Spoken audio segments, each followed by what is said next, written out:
Good morning!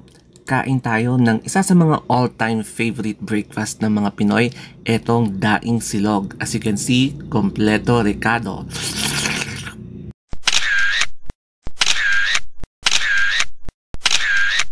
Simulan na natin ang breakfast with etong pandesal na toasted. So as you can see, binudburan pa yan ng butter and konting sugar lang siya. And titikim tayo ng konti. Tapos, iinom tayo ng panulak. So, hulaan nyo kung ano yung panulak ko ngayong umaga. Etong kape. Ayan. So, 3-in-1 lang talaga yung kinakape ko. Kasi ayoko nang masyadong matapang na coffee. Pero enough na to pampagising sa umaga. Kasi magkaklase tayo after this breakfast. So, namnamin natin itong all-time Filipino breakfast kasi bihira lang talaga tayong kumain ng ganitong kasarap na breakfast. Ito naman yung pinaka-favorite of the day. Ang daing. Fried daing yan. And ito ata yung binili namin sa Dagupan nung bumaba kami kahit na bumabagyo. So, crispy siya. And yes, hindi siya matigas. Tapos meron pa yung mga maliliit na dilis, no? So, ayan, ilalagay na natin dito sa ating plato. And yes, excited talaga akong tikman mga to, no? And kung makikita nyo, may mga kamatis dyan sa gilid. So, yan, isasabay natin para pang dismolar kapag medyo maalat siya. And syempre naman, etong all-time favorite din na fried rice. Composed of, ayan, corn kernels, tapos may konting hotdog pa yan. So, it's time to kumain. Kaya tara na at kumain na tayo ng daing silog. Masarap talaga ang breakfast mo kapag paresan mo ng fresh tomato tapos fresh na onions sa daing na main course na ulam mo.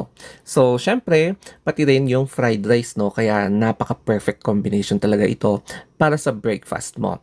And I always eat moderately kasi nga mahirap na kapag biglang tataas yung cholesterol mo. So, ito nga pala yung kakainin natin and it is o, diba? And syempre, hindi mawawala itong panulak natin, no, na coffee para pang-activate ng ating brain cells. Kasi this is a stimulant and syempre, para mas maganda yung retention ng ating memory. Tapos, may pagka-blurred ng part ng video na to kasi hindi ko na napansin na pati yung TV pala nakuha. Akala ko daing lang yung kasama nito, pero hindi ko napansin itong dilis na to, yung maliliit na isda. Katulad nito. Ayan. So, hindi siya masyadong halata kasi magkasame sila ng kulay, texture. So, aakalain mo na daing lang. Pero, meron palang dilis. O, di ba? So, napakasarap talaga ito na breakfast mo. And, haluin mo na lang ng kung ano-ano. Pero, syempre, hindi mawawala talaga yung kamatis tsaka yung onions para balance yung lasa ng breakfast na to. Lubos-lubosin na natin at ito nga pala yung ating eggs. So, scrambled egg with bits ng bacon, yan yung hinalo natin. Kaya, kakain tayo ng egg. So, lahat, no, kompleto rekado talaga. As in, ngayon lang ako nakakain talaga ng medyo kompleto na breakfast. So, wala namang okasyon, trip lang talaga na magluto ng ganito ngayong breakfast. I admit myself na hindi ako coffee person pero walang choice eh. Kailangan nating i-activate ang brain cells natin lalong-lalo na pagkatapos nito ay kailangan natin mag-attend ng online class. So yes, pampagising ito and there is a therapeutic stimulating effect. Iba yung stimulant na iniisip nyo ha. Medyo late lang ako nagising ng konti. 7:30 na ito eh. Yung klase ko mamayang 8 na. So, kailangan ko talagang bilisan kumain. Kasi ayokong malate doon sa class namin at marami talaga kaming sobrang i-discuss. So, eto na nga. Sinasarapan ko muna yung ating breakfast kasi ngayon lang ulit ako, uulitin ko, makakakain ng ganito kadami.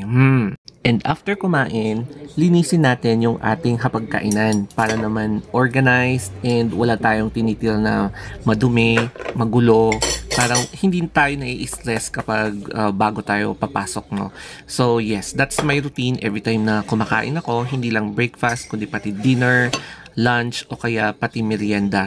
So, syempre no, hugasan natin yung ating pinagkainan and punasan natin yung table and magwalis tayo kasi sigurado may mga nahuhulog na pagkain kapag kumakain tayo.